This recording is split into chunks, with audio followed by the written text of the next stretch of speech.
Hello दोस्तों, GK के एक और इम्पॉर्टेंट वीडियो के साथ स्वागत है आपका अपने यूट्यूब चैनल ऑनलाइन जीके मंच में। दोस्तों, इस वीडियो के जितने भी क्वेश्चंस हैं ये आपके आने वाले जो भी एग्जाम हैं उनके लिए काफ़ी इम्पॉर्टेंट हैं, तो आप ये पूरा वीडियो देखें बिना स्किप किए। तो दोस्तों, पहला सवाल है, अंतर्राष्ट्रीय मुद्रा कोष की स्थापना किस सम्मेलन के फलस्वरूप हुआ था?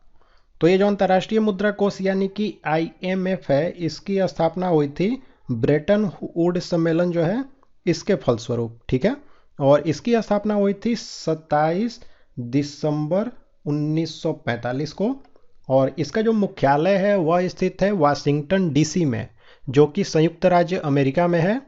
और इसकी जो अभी फिलहाल में प्रमुख हैं उनका नाम है क्रिस्टालिना जारवीवा। ठीक है, तो ये जितने भी क्वेश्चन ये काफ़ी इंपॉर्टेंट है, तो इन सबको आपको ध्यान में रखना है। गांधी इरविन समझौते के हस्ताक्षरित होने में किसने महत्वपूर्ण भूमिका निभाई थी? तो ये जो गांधी और इरविन के बीच में गांधी इरविन समझौता हुआ था, यह 5 मार्च 1931 को हुआ था। ठीक है, और इस समझौते के हस्ताक्षरित होने में तेज बहादुर सप्रू जो हैं इन्होंने महत्वपूर्ण भूमिका निभाई थी। ठीक है, ऑपरेशन फ्लड का संबंध किससे है? तो ये जो ऑपरेशन फ्लड है इसका संबंध है दुग्ध के उत्पादन से, यानी दूध उत्पादन से, और इसकी शुरुआत कब हुई? तो 1970 में। चलिए नेक्स्ट है, आधुनिक आवर्त सारणी में आवर्तों की कुल संख्या कितनी है? तो कुल संख्या 7 है आवर्तों की। और ये जो आधुनिक आवर्त सारणी है इसमें तत्व जो हैं उनको वर्गीकृत किया गया है उनकी परमाणु संख्या के आधार पर, और इसको बनाया गया है मोसले के द्वारा। ठीक है, नेत्र में प्रवेश करने वाले प्रकाश की मात्रा का नियंत्रण निम्न में से किसके द्वारा की जाती है? आंख का वो भाग कौन सा है? तो वह भाग है आइरिस। तो ऑप्शन सी है राइट आंसर। निम्न में से कौन मुगल बादशाह द्वारा लिखी गई आत्मकथा है? तो बाबरनामा जो है यही बाबर की आत्मकथा है। ठीक है, आत्मकथा क्या होती है कि वैसी जीवनी होती है जो कि उस व्यक्ति के द्वारा लिखी जाती है जिसकी वह जीवनी होती है, यानी खुद के द्वारा अपनी जीवनी जो लिखी जाती है उसी को आत्मकथा कहते हैं। और ये जो बाबरनामा है यह बाबर की आत्मकथा है, और बाबर जो है उसने इस बाबरनामा को अपनी मातृभाषा जो कि तुर्की थी उसमें लिखा है इसको। और बाद में रहीम खान खाना जो है इन्होंने इस पुस्तक यानी कि बाबरनामा जो है इसका फारसी में अनुवाद किया था। ठीक है, किस क्षेत्र को भारत का हृदय स्थल माना जाता है? तो गंगा का जो मैदानी भाग है इसी को भारत का हृदय स्थल हम मानते हैं। राज्य सरकार का संवैधानिक प्रमुख कौन होता है? तो राज्य सरकार का जो संवैधानिक प्रमुख है वह राज्यपाल होता है, और ये जो राज्यपाल है इसकी नियुक्ति की जाती है राष्ट्रपति के द्वारा। तो ये भी काफी इंपॉर्टेंट क्वेश्चन है। सार्क में कुल कितने सदस्य देश हैं? तो सार्क में कुल सदस्य देशों की संख्या 8 है। तो यहाँ पर ऑप्शन गलत टाइप हो गया है, तो आपको 8 याद रखना है।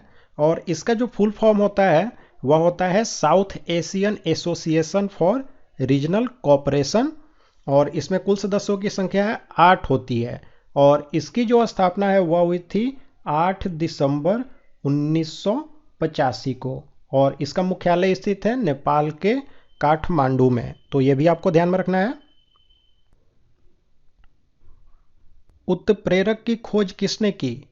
तो उत्प्रेरक जो होता है एक ऐसा पदार्थ होता है जो कि किसी भी रासायनिक अभिक्रिया जो होती है उसके वेग को वह परिवर्तित कर देता है। परिवर्तित यानी कि घटा भी देता है या फिर बढ़ा भी देता है, उसी को हम कहते हैं उत्प्रेरक। और ये जो उत्प्रेरक है इसकी खोज की गई थी बर्जिलियस के द्वारा। ठीक है, राजभाषा आयोग के प्रथम अध्यक्ष कौन थे? तो बीजी खेर जो हैं यही पहली राजभाषा आयोग के अध्यक्ष थे। जो पहली राजभाषा है इसका गठन 1955 में हुआ था, और राजभाषा आयोग जो है इसका गठन किया जाता है भारत के राष्ट्रपति के द्वारा संविधान के अनुच्छेद 344(1) के अनुसार। ठीक है,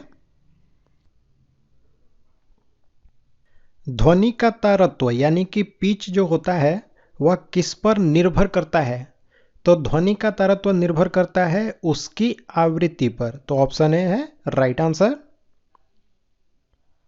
जुड़वा घाटा क्या होता है?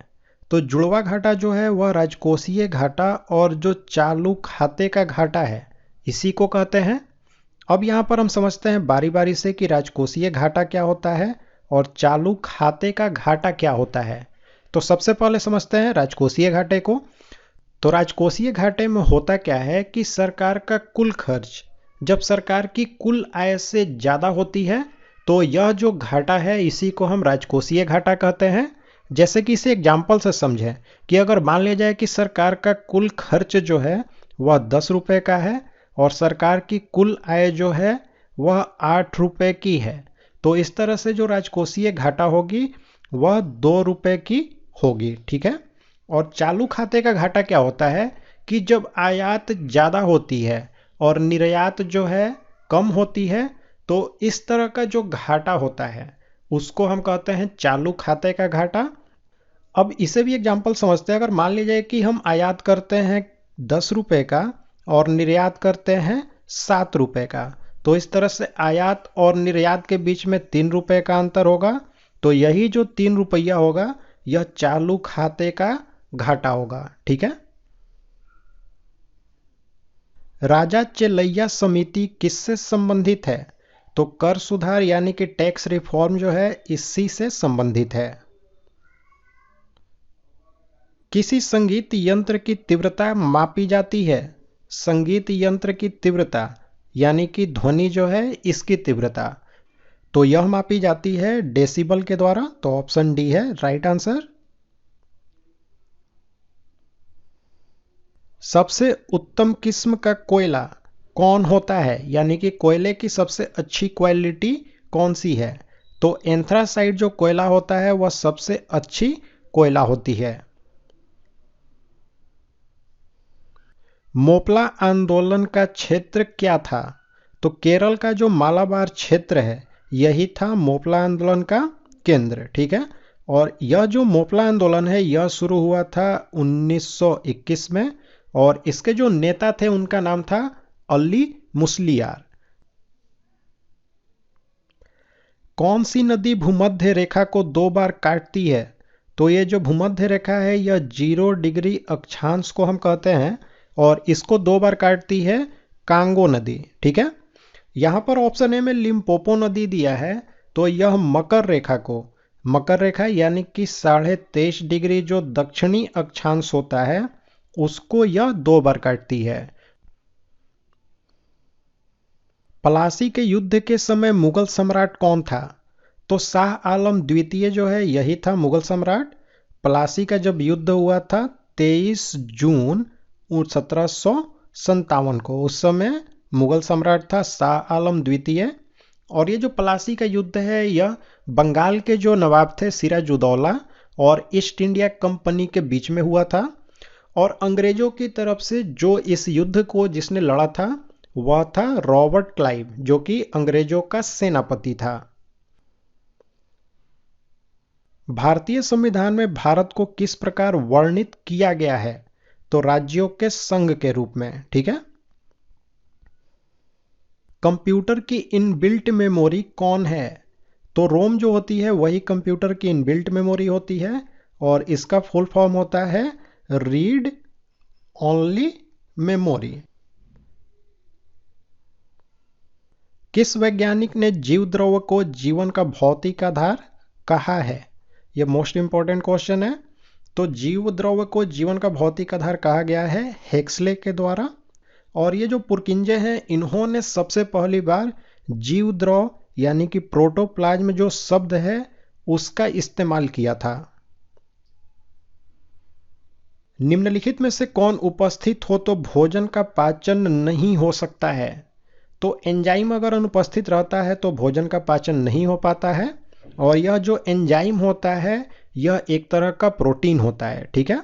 और एंजाइम जो होता है वह जैविक उत्प्रेरक भी होता है। संघ और राज्यों के बीच विधायी संबंधों का संचालन किन सूचियों के आधार पर किया जाता है? तो राज्य और संघ के बीच में जो विधायी संबंध है वह संघ सूची, समवर्ती सूची और राज्य सूची, इन तीनों के आधार पर होता है। तो ऑप्शन डी है उपर्युक्त सभी राइट आंसर इसका। 1857 के विद्रोह का सांकेतिक चिन्ह किसे माना जाता है? तो यह माना जाता है चपाती यानी रोटी और कमल के फूल को। तो दोस्तों इस वीडियो में हमने जीके के इंपॉर्टेंट क्वेश्चंस को देखा। अब आप लाइक और कमेंट करके हमें ज़रूर बताएं कि आपको ये वीडियो कैसा लगा। और साथ ही में दोस्तों अगर आप हमारे चैनल पर नए हैं तो हमारे चैनल को सब्सक्राइब करें और बेल बटन का आइकन प्रेस करके ऑल नोटिफिकेशन को ऑन करें। इससे कोई भी नई वीडियो आपसे मिस नहीं होगी और इनकी नोटिफिकेशन आपको मिलती रहेगी।